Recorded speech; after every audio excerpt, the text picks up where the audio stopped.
To content developed by the GoPro Radio Network, the fastest growing network in the galaxy.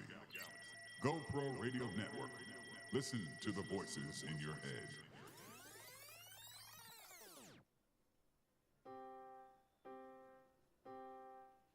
Are you ready for this?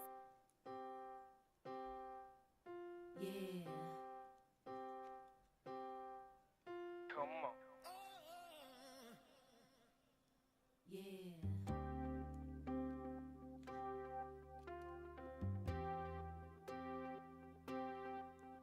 Yeah. Come on.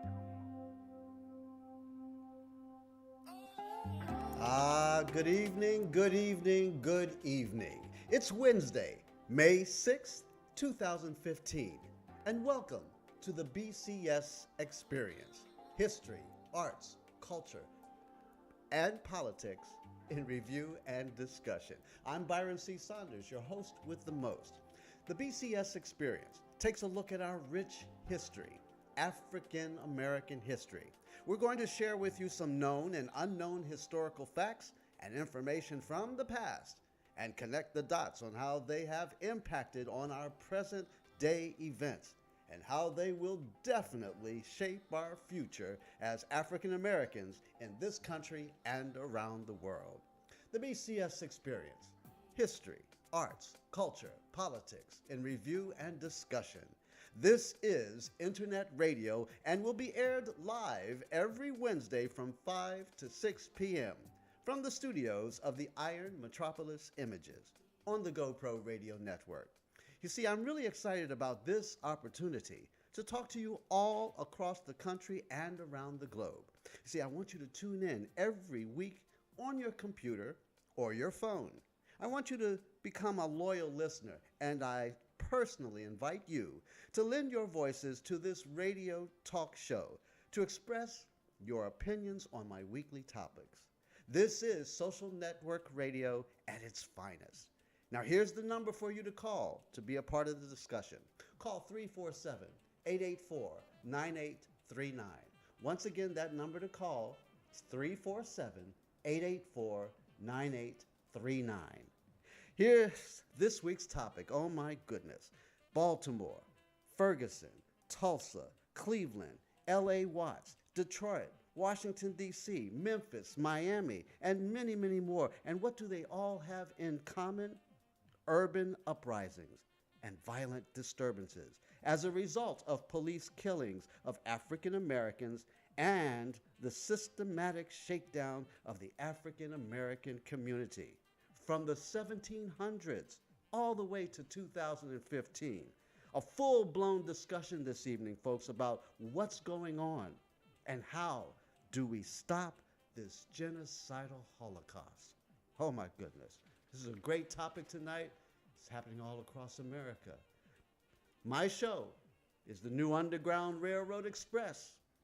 Next stop is your neighborhood. All aboard to freedom and to freedom land. But before we meet my featured call-in guest, a little bit of history so that we can connect the dots. The date, it's a Tuesday. It's May the 1st, the year 1866. You see, on this date, the Memphis riot occurred. It was a race riot that lasted for 3 days and resulted in the deaths of 46 blacks and 2 whites. A joint congressional committee reported 75 persons injured, 100 persons robbed, 5 women raped, 91 homes burned, 4 churches and 8 schools burned and destroyed, and $17,000 in federal property destroyed. Hundreds of blacks were jailed, and almost all other freedmen fled a town until the disturbance ended. For the next 2 days, white mobs, which included policemen, firemen, and some businessmen, attacked the freedmen's camps and neighborhoods. The riot started after a rumor went out that black soldiers from Fort Pickering on the south boundary of downtown Memphis had killed several policemen who tried to arrest a black soldier. Well, in response to the reports, Union General George Stoneman disarmed the soldiers and locked them in their barracks, leaving nearby freedmen's settlements vulnerable to the white mobs that soon attacked women, children, and defenseless men, as well as the northern missionaries who served as ministers and teachers for the freedmen. The Memphis riots reflected the anger and frustration felt by many white citizens, and particularly former Confederates who had suffered the agony of a bitter defeat at the hands of a black and white Union Army. Irish immigrants who had sided with the Confederacy especially hated the freedmen who dominated the skilled and unskilled jobs that had previously served as mechanism for upward mobility in the Irish community. Some downtown businessmen participated in the mob because they resented the many penniless freedmen on the streets. Other rioters wanted revenge for the Union occupation. The use of black soldiers as patrolmen with power to order whites to move on was especially infuriating to many. Finally, the riots reflected the attitudes of most white citizens toward the former slaves who were then free and soon demanding equal rights. One outcome of the Memphis riot and a similar riot in New Orleans was the congressional move toward radical reconstruction. The radical Republicans passed a civil rights bill and the 14th Amendment guaranteeing citizenship, equal protection of the laws, and due process to former slaves. Tennessee was forced to ratify the 14th Amendment before being allowed to return to the Union later that year. Now, ironically, the former slaves became citizens, voters, and office holders in part due to the Reconstruction Acts passed in response to the race riots in Memphis and elsewhere. And it should also be noted that the then President Andrew Johnson, who succeeded after Lincoln's assassination, did almost everything he could to return the South back to its pre-Civil War days. He survived impeachment by one vote, and that amendment, that 14th Amendment that he vetoed, was overturned by Congress. Wow. That's the history, folks, and that's the history that puts everything into context as to what's happening right now today and in Baltimore.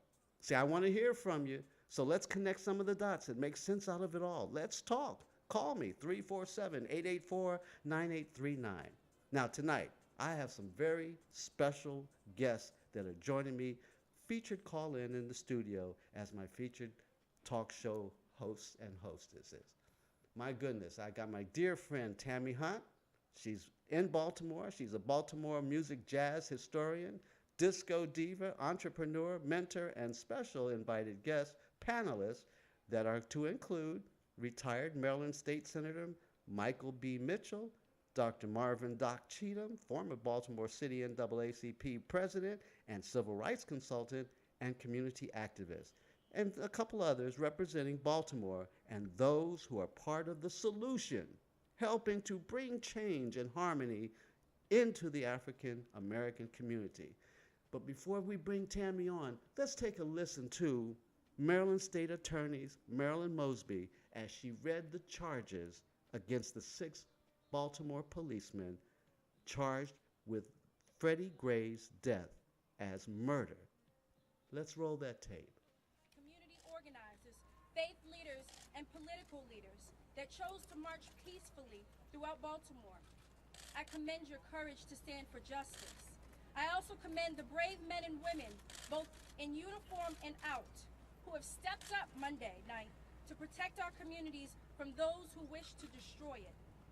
As the city's chief prosecutor, I've been sworn to uphold justice and to treat every individual within the jurisdiction of Baltimore City equally and fairly under the law.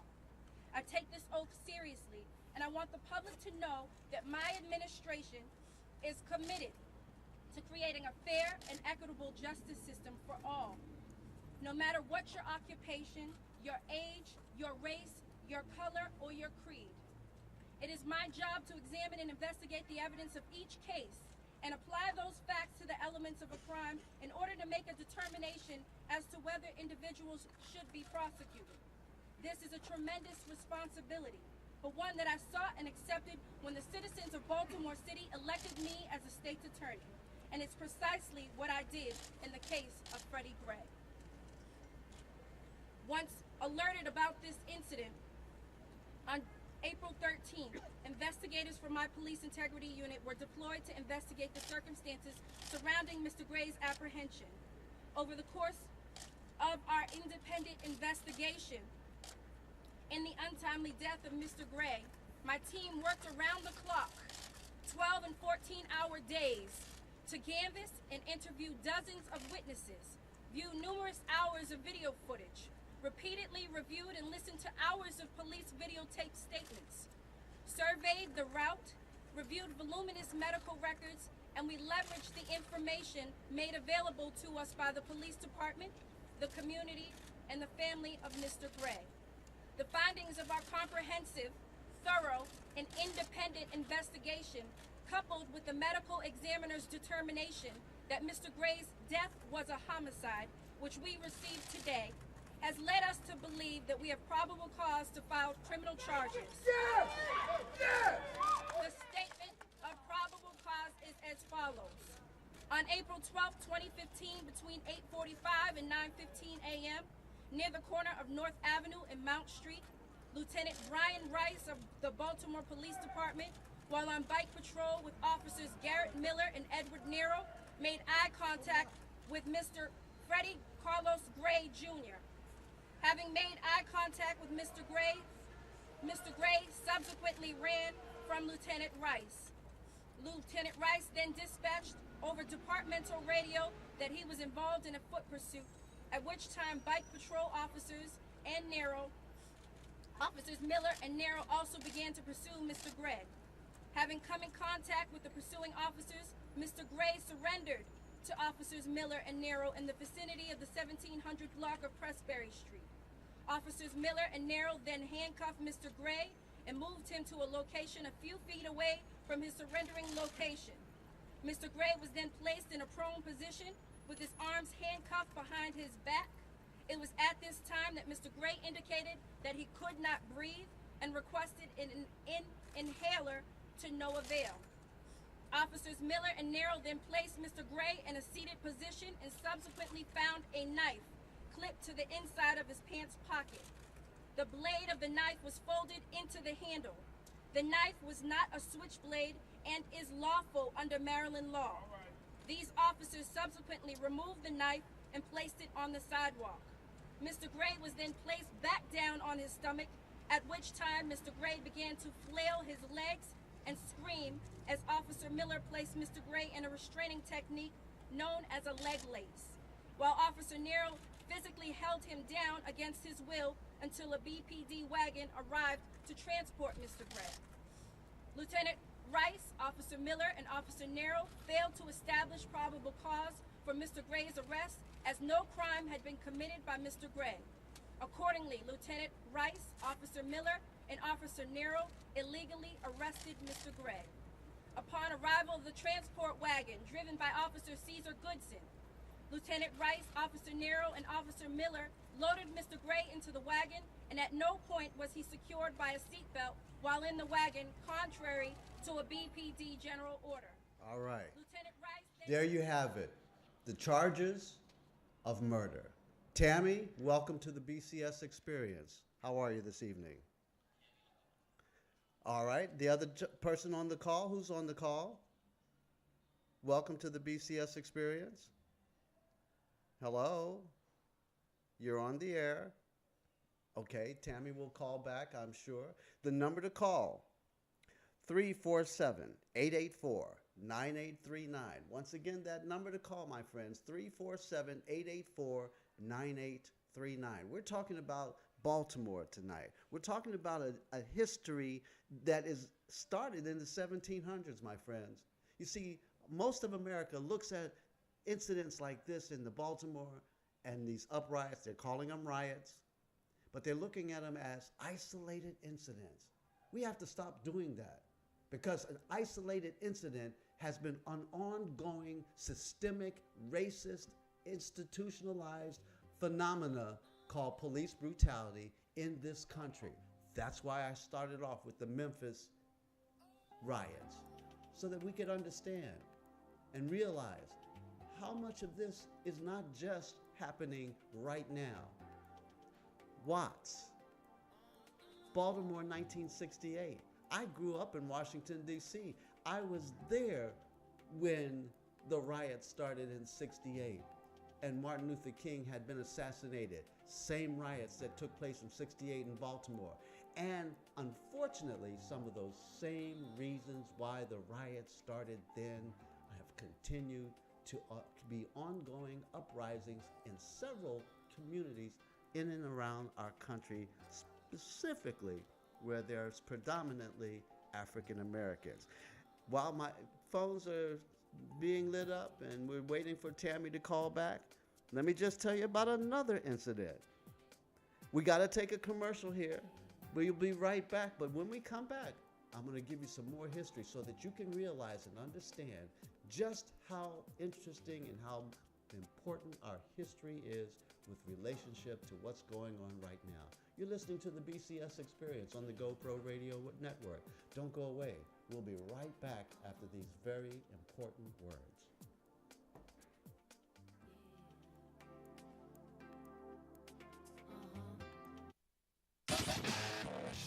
You're listening to content developed by the GoPro Radio Network, the fastest growing network in the galaxy. GoPro Radio Network. Listen to the voices in your head.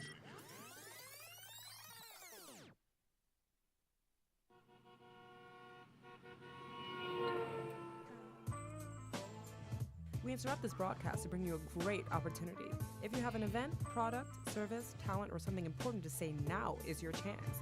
You can have your very own radio show. Whether you're just starting out or a veteran looking for a professional platform to enhance your presentation and following, the GoPro Radio Network is the premier place to cultivate and share new and exciting content. We can help you grow your audience and keep it growing long after your first broadcast. Now you have a voice. Call 212-696-8562 or visit www.goproradio.com, and you'll be amazed at how easy and affordable it is to have your very own professional radio show on the fastest growing network in the galaxy. GoPro Radio Network. Listen to the voices in your head. We need resistance, struggle, action against the war at home and the endless wars abroad. Come to a major conference of the United National Anti-War Coalition. That's UNAC. Stop racist police violence, end militarism, and the school-to-prison pipeline. See you Friday, May 8th to Sunday, May 10th in Secaucus, New Jersey. It's only 20 minutes away from New York City. Find the links, connect the dots, get the skills. Join hundreds of activists, resistance fighters, and community forces. Participate in workshops, participate in panels. Also, there's lots of culture and music. Register and get all the info at unacpeace.org. That's UNACPEACE.org. Come for the weekend or just a full day. We need your voice. Lend your voice, and all power to the people. You're listening to content developed by the GoPro Radio Network, the fastest growing network in the galaxy. GoPro Radio Network. Listen to the voices in your head. All right, now we're back on the BCS Experience. I got Tammy Hunt on the phone. I've got a couple other callers. Tammy, are you there? Hello, Tammy. Bring them on in, guys. Hello, Tammy. Hello. Okay, who else is on the line? Do we have another caller on the line, guys? Just Tammy. Tammy, hello. Where are you? Bring her in. Tammy? I can't hear Tammy. She's on the line, but I can't hear her. Hello? Tammy Hunt, are you there? Tylon, looks like we have a little bit of technical difficulty. Okay. Don't hang up, guys. It's not on our end, but I'm going to just give you that history, and when you can talk just jump in because obviously GoPro Radio doesn't want us to do this important show tonight. Not GoPro, but Blog Talk. Blog Talk has a way of doing stuff. Anyway, a piece of history while we're waiting for Tammy and the guests to come in. Lest we not forget, in 1910, the Slocum Massacre, an act of genocide in East Texas, and on July 29, 1910, citizens in the small, predominantly African-American town of Slocum, Texas, were massacred. This was one of many successful, self-sufficient African-American communities subjected to an attack designed to maintain economic white supremacy. In each town, the incident that sparked the attack was relatively insignificant and often fabricated. You see, folks, back in the year 1919, the summer of 1919, they called that the Red Summer of 1919, there were numerous riots all across the country. And guess what? So that you understand the history, not in one incident in the history of the United States has an African-American uprising, or riot as they want to call it, ever destroyed, never destroyed a white community. Never. I'm going to repeat that again. In the history of the United States, of all the riots that have taken place, black riots, uprisings have never destroyed a white community. But we have incident after incident after incident after incident, going back as far as the Memphis riot and even some before then, in which whites and racism. Hello, Tammy, are you there? Hello, Tammy. Well, we got you. We see you're on the line, but we're trying to hook you up. But I'm going to continue. But as I was saying, in the history of the United States, it has never, ever, ever been recorded that black people destroyed a white town. But we have several black communities destroyed by rioting whites and the racism that occurred as a result of their destroying our communities. Tulsa, Oklahoma, 1921. Anniversary of that's coming up May 31st. Memorial Day weekend. The richest black town in America, destroyed by white rioting and white racism. Baltimore, interesting case in Baltimore. And as we're waiting to iron out some of the technical difficulties, my apologies to my guests. It's not on our end because we had you ready and to bring you in, but something is going on technical with Blog Talk, but we're trying to work on that. But let me just share some information with you. You see, black culture is not the problem. Baltimore's troubles stem from the continued profitability of racism. You see, one of the things that's really interesting, and I hope we can have this conversation with our featured call-in guest, is that we learned from the Ferguson incident, and that the Department of Justice survey and report, actually, of Ferguson, is that Ferguson institutionally, systematically was being shaken down by the city council, the state, and other representatives who impacted Ferguson with many financial fines, traffic tickets, just really creating havoc and shaking down the African American community of Ferguson economically, socially, spiritually, completely destroying that town and literally depressing that town. So what we have, and just so you can understand why and how a situation like Baltimore can actually happen, think of this. The destruction of the inner city and the African American neighborhoods in those cities is the blame that directly goes to white America and their flight to the suburbs. You see, every major city in America has a central business district that was the core of their economic existence. And when white America began to move to the suburbs, they financed their homes, their businesses, their highways, their police departments, and just about everything else in their neighborhood off of the basic core resources that was generated in those downtown offices that was created to sustain the inner city. So like a city like Baltimore, Detroit, the central business district itself, the core place where the money would be raised to maintain a city. Then all of a sudden, because during the Great Migration of the 50s, where African Americans left the South to come into the North and reside in those communities in the inner city, white flight started to move, and they took the money with them, leaving hardly any resources to sustain or maintain the inner city. So what you have, like a community in Baltimore where the disturbances took place, you have houses that are left empty, in deterioration, because there's no one living there. And so the rats are roaming in the streets, there's filth, there's pestilence, and there's poor people. They kind of like go hand in hand. So here you have a recipe for a disaster. See, but when African Americans began to settle in these inner city neighborhoods, mostly left by white flight, the aim then was to extract those dedicated resources from the city and those neighborhoods of color to now help white people maintain their lives and their lifestyles in the suburbs.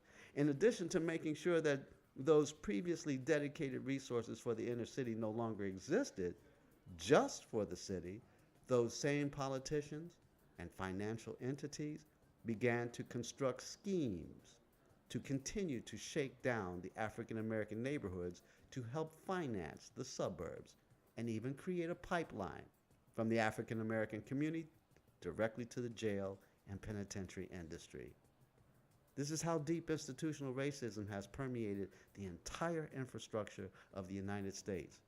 The Justice Department's analysis of Ferguson, Missouri, validates everything I just mentioned to you, and the history that is there in each one of those moments, even in the cities where we had the riots in Watts, in Chicago, in Detroit, in Washington, D.C., in Baltimore in 1968. Those were some of the main issues then that exist right now. Thus, we got a very serious situation that's ongoing in our country, and unfortunately, like in Ferguson, Baltimore has main issues relative to the history of how a community has been decimated by poverty, no jobs. Do you understand that the jobs in that community in Baltimore, where Mr. Gray was killed by the police, unemployment is as high as 50%. The national level is 5.6%. How do you expect and anticipate a community to survive and sustain itself if unemployment is over 50%? That's criminal. That's insane. Anyway, that's what we're dealing with. That's what we're talking about tonight on the BCS Experience. How are we doing back there, guys? We're going to go to a commercial. Okay, we'll do a workaround. We've done that before. My apology, folks, because I know y'all out there want to call in and talk and have conversations about this. This is really important stuff, but don't go away. This is the BCS Experience on the GoPro Radio Network. We'll be right back, right after these very important words. So stay with me.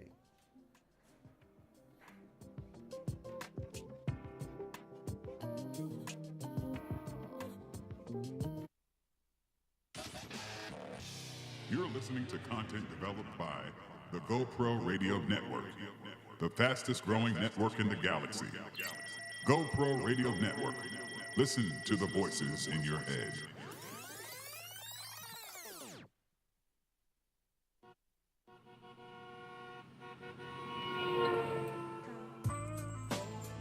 We interrupt this broadcast to bring you a great opportunity.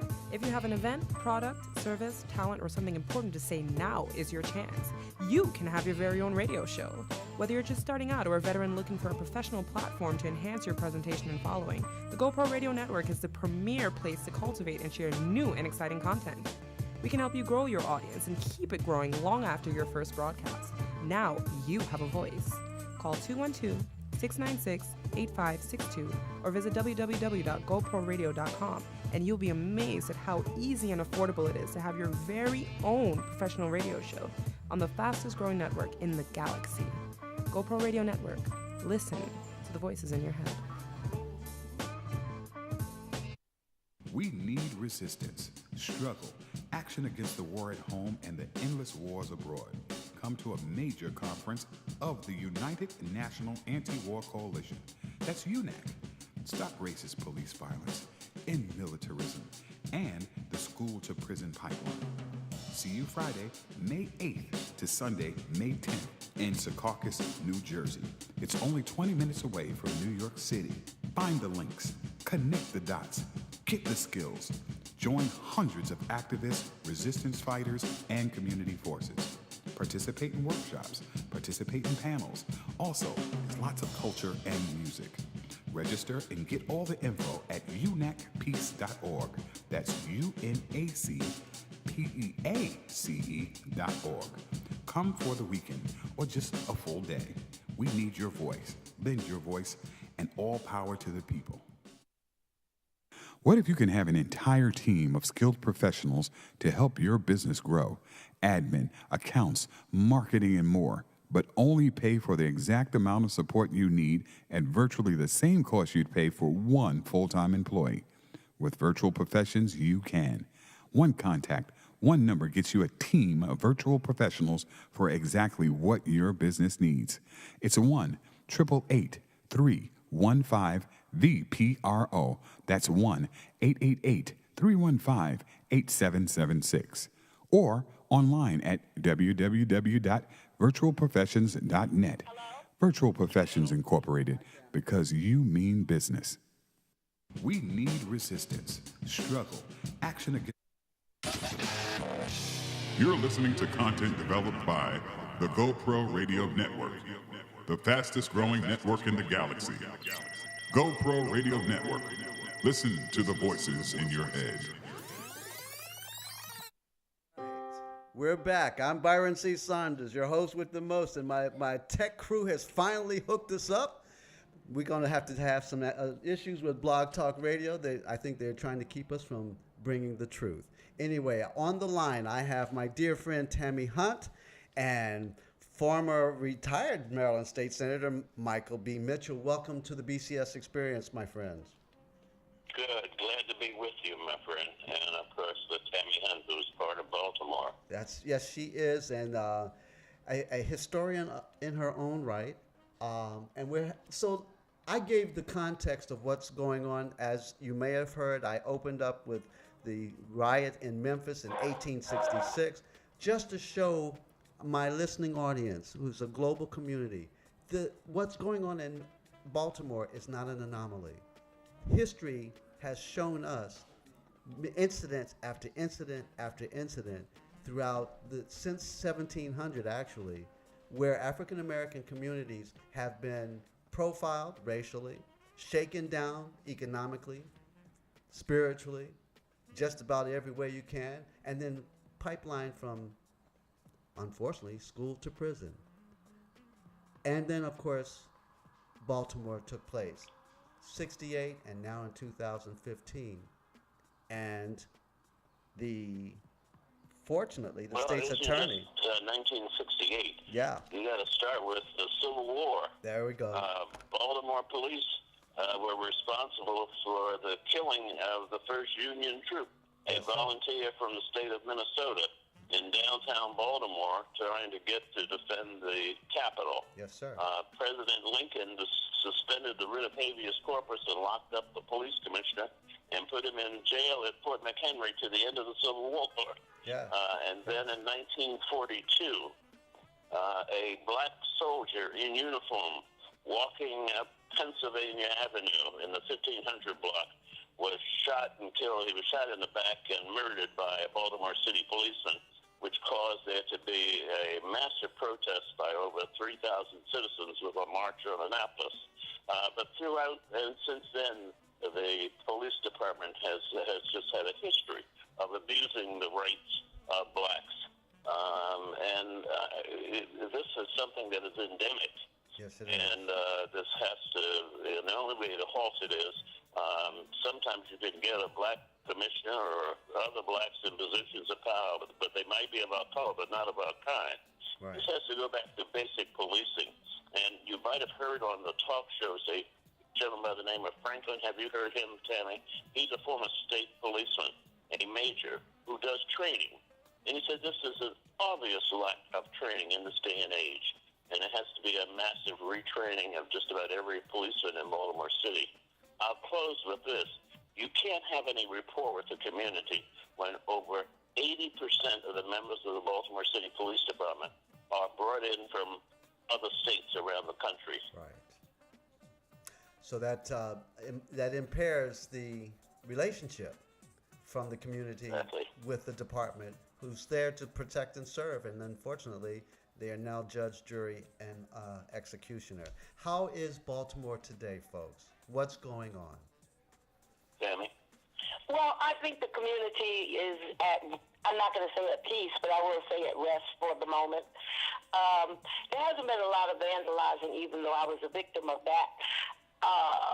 People want more for themselves, but I think they expect others to give it to them. And I don't know really how to speak for the community in terms of what people are thinking. I'm just looking at actions.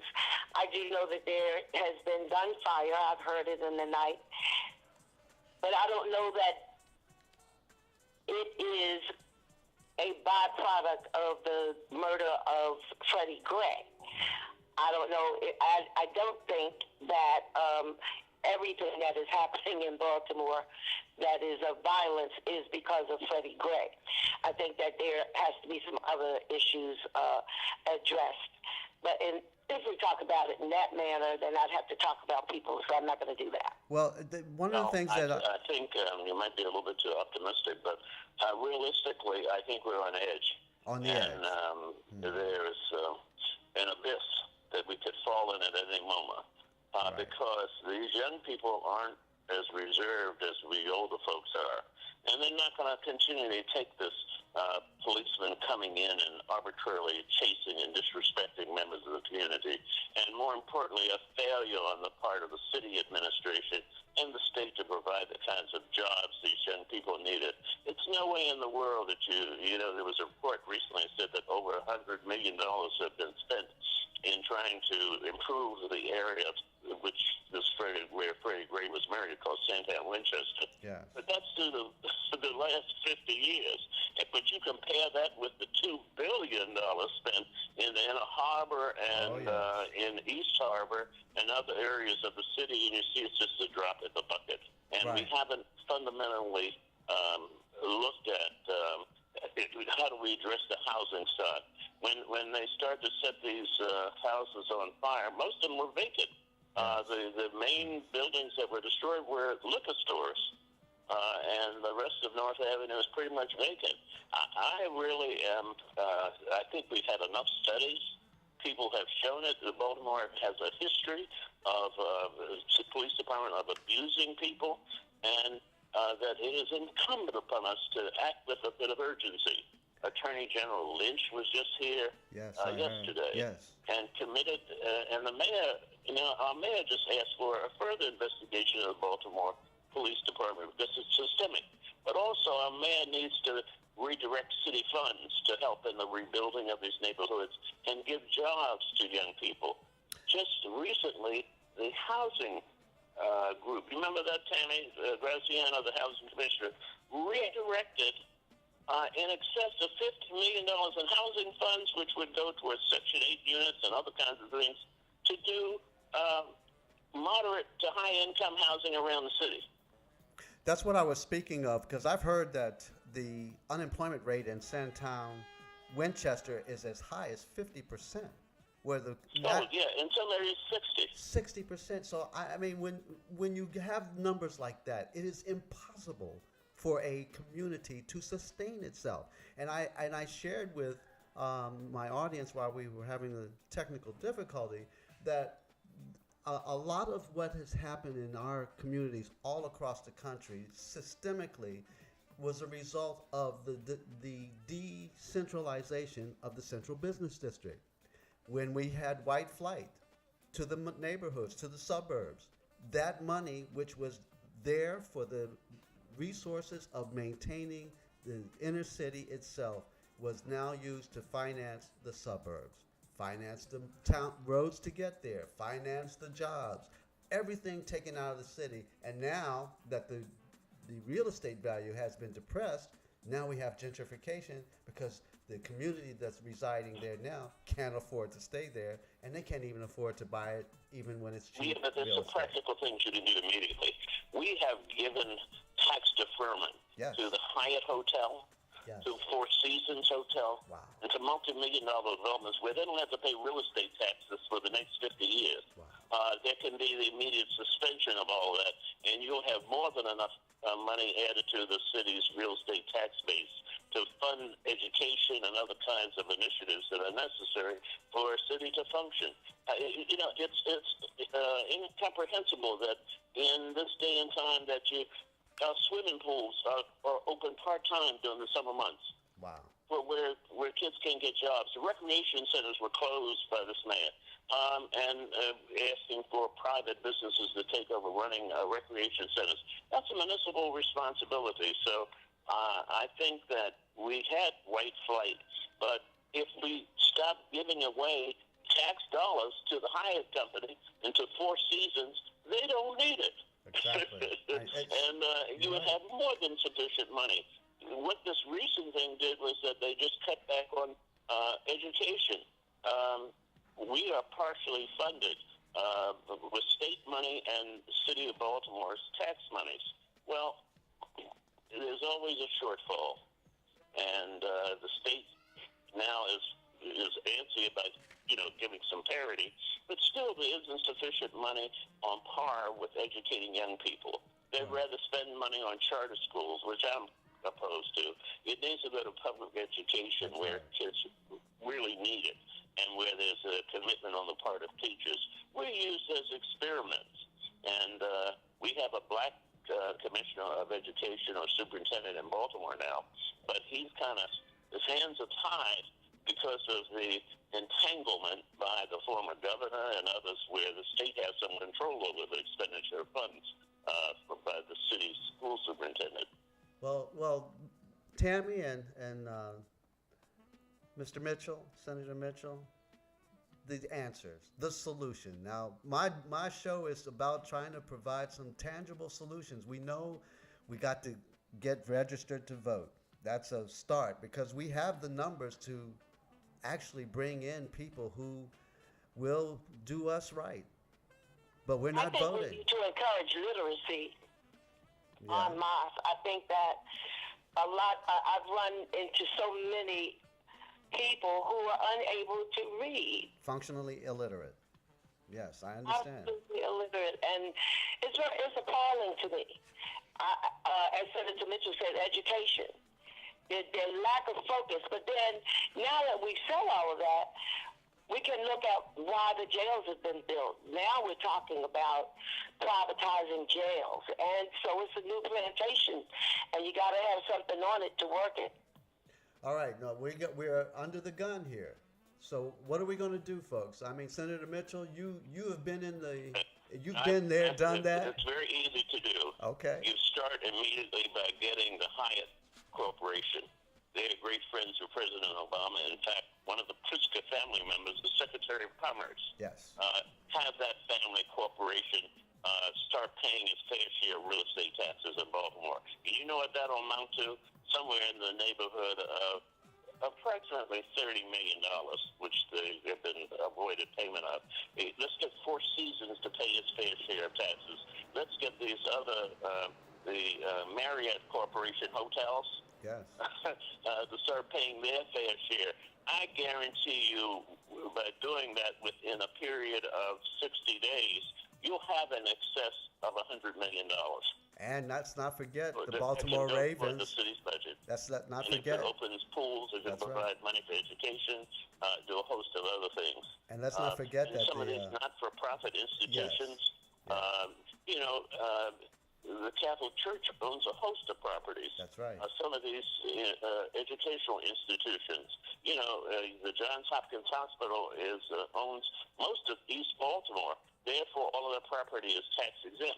They can start paying proportionate tax. Absolutely. And that puts us on the road, but also in terms of job training. My late father, Clarence Mitchell Jr., Yes. who was director of the Washington Bureau of the NAACP, used to say the most important job in this country was being president, and that was on-the-job training. A lot of these young people can be trained for the technical and given technical skills and jobs in terms of rebuilding, in terms of, you can take cores of people from universities that come in and start doing, if there's a problem with literacy. We were doing that before, but that can be done immediately. And engaging these young people in dialogue, so we don't simply wait till they, start crying out for help. Right.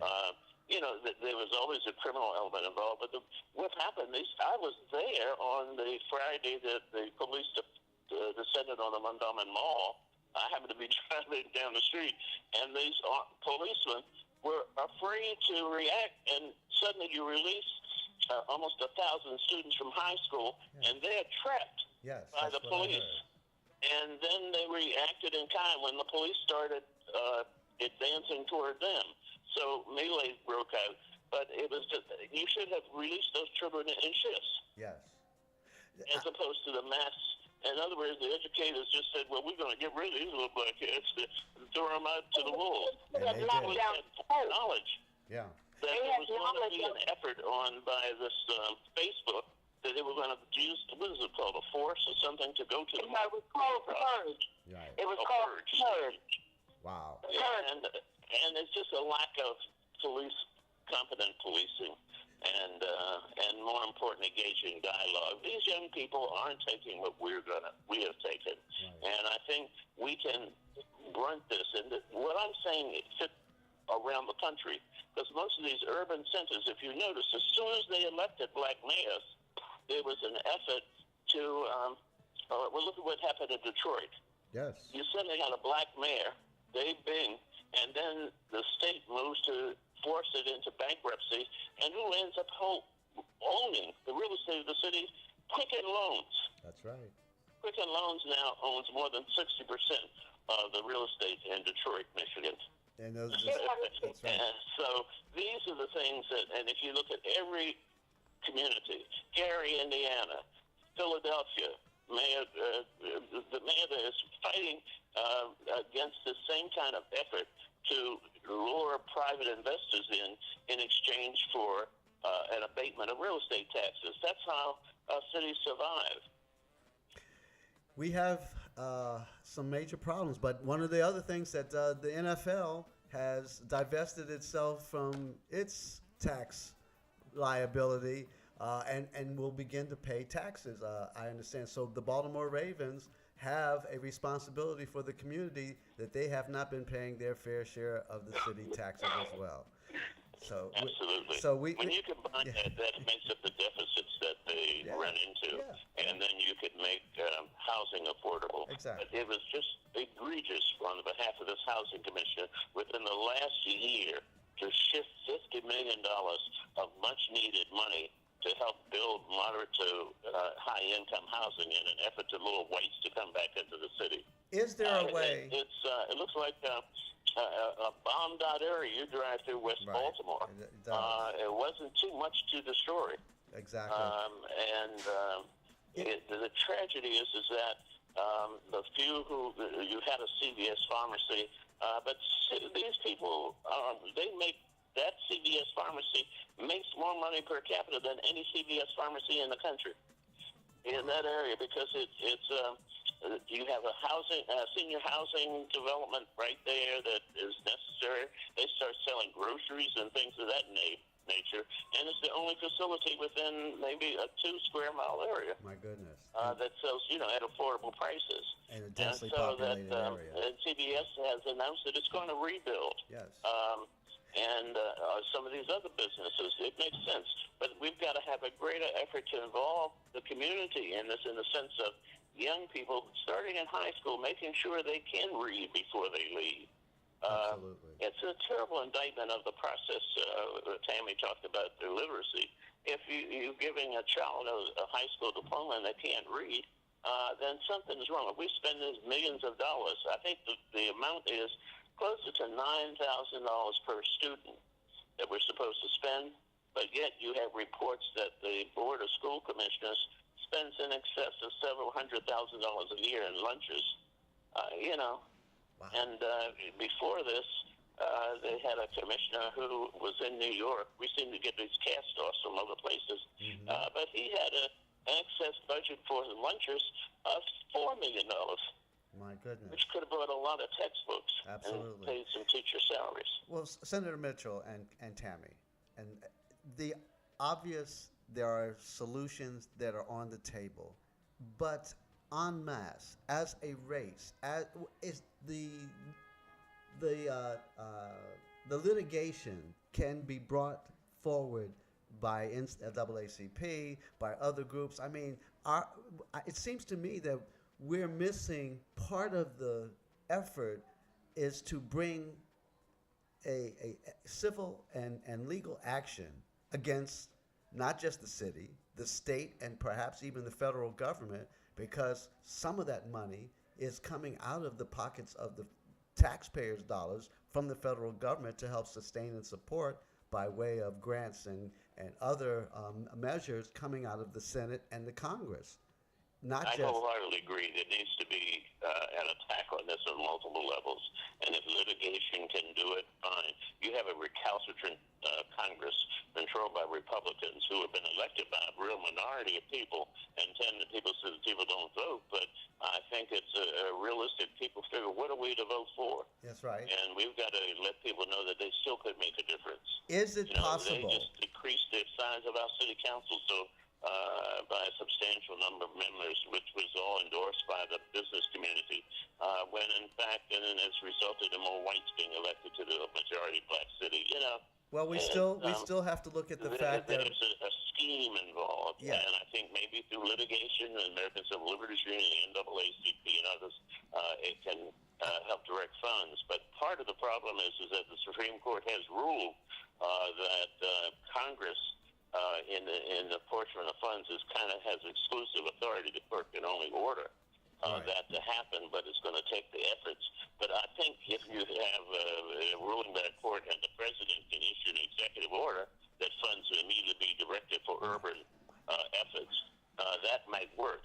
Right, and I think that President Obama should use that now. I agree with you, and we have the new Attorney General who's in office, Lynch. One of the things. Was here yesterday. Yes, right, and one of the things that I'm really interested in because of the history of the ongoing systemic racism that is institutionalized in just about every part of our federal, state, and local government, is that we have right now, because of, as you identified, a Congress that is not working.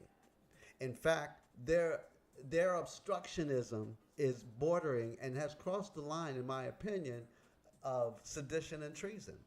And it's maybe high time that we begin as a Congressional Black Caucus, even if it's just a perception, to start bringing these senators and congresspersons who have taken a sworn oath to bring down and render the federal government dysfunctional.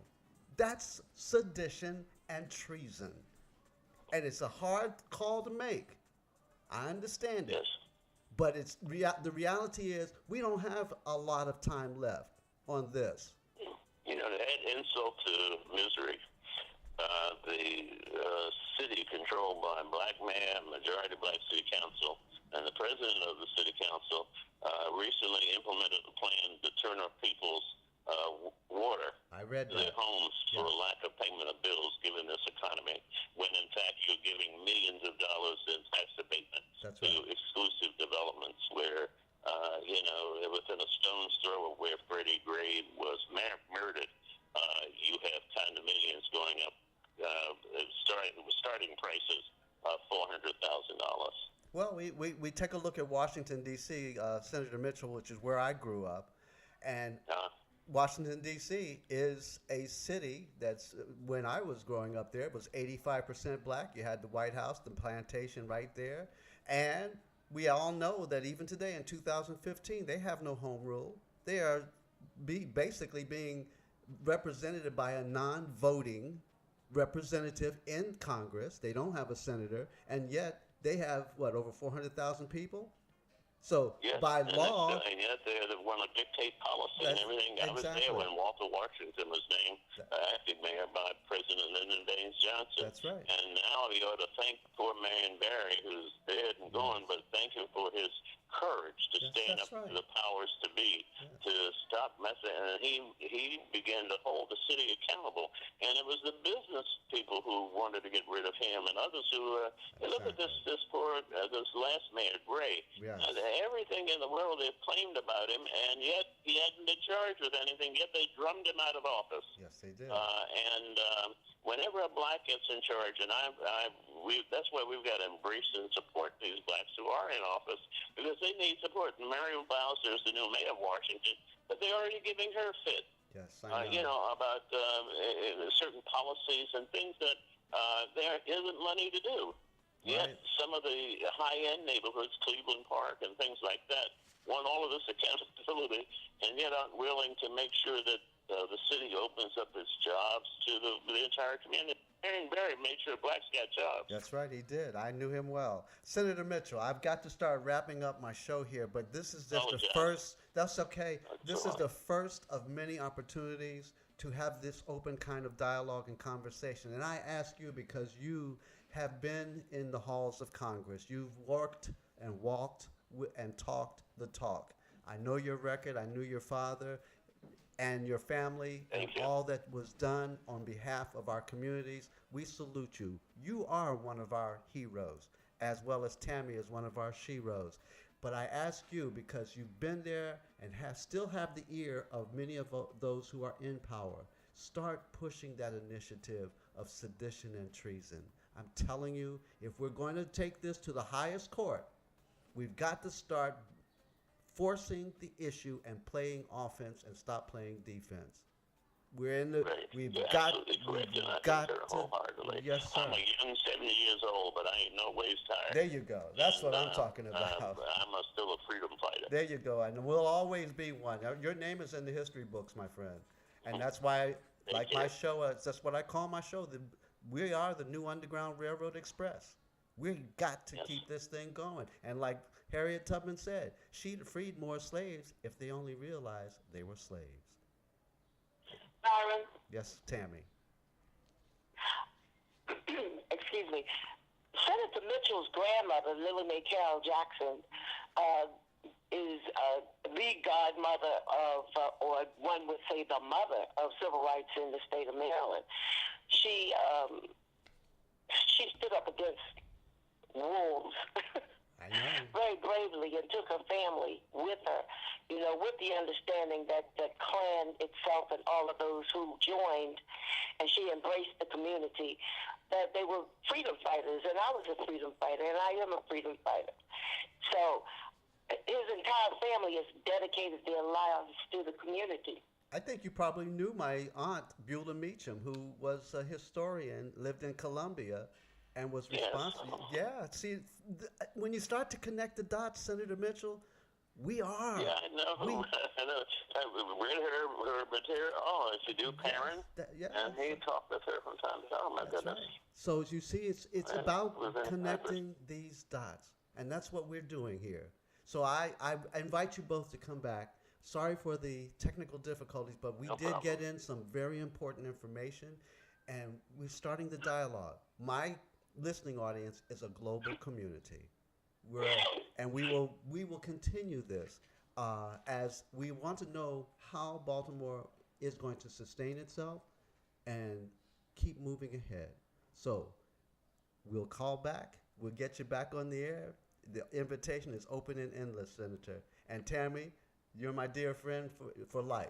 So you keep up the good work. And thank you, Tyler Washington. Indeed. So, folks, thank you for tuning in to the BCS Experience on the GoPro Radio Network. We were talking about some serious issues tonight. Thank you, Senator Mitchell. Yes, thank you, Senator Welcome. Mitchell, Tammy. With you. Thank you all for being a part of this. There are issues, there are solutions. Now, are you part of the problem or are you part of the solution? Be part of the solution. Get involved. Stand up. Straighten up your back, my people. Don't have to take this. And the young folks are leading us. I am very impressed with the colleges, the community leaders, the spiritual leaders. They all came together in Baltimore to say, you know what? We have this, and we're taking Black this. and white peacefully. That's right, peacefully. And that's the part of which is encouraging. Because when we do this together, as the African proverb says, it takes a village to raise a child. Well, guess what? It takes a village to raise the village. Thank you, my friends. Stay tuned because coming up next, we've got from 6 to 7, the Earl Morgan Hour. And from 8 to 9, The Good Life. Right here on the GoPro Radio Network. And before you go to bed, you want to stay tuned to the Roll Up with Tylon U. Savior Washington from 9 to 10 p.m. And don't forget on Fridays from 9 to 10 p.m., check out In the Booth right here on the GoPro Radio Network. Hey, I'm Byron C. Saunders, and it's been all about the BCS Experience. Join me next Wednesday when my special guest will be you, my listening audience, with another opportunity to appreciate our rich cultural history and learn how it impacts on our lives today. Until then, I'm out of here for the moment. Peace and love always.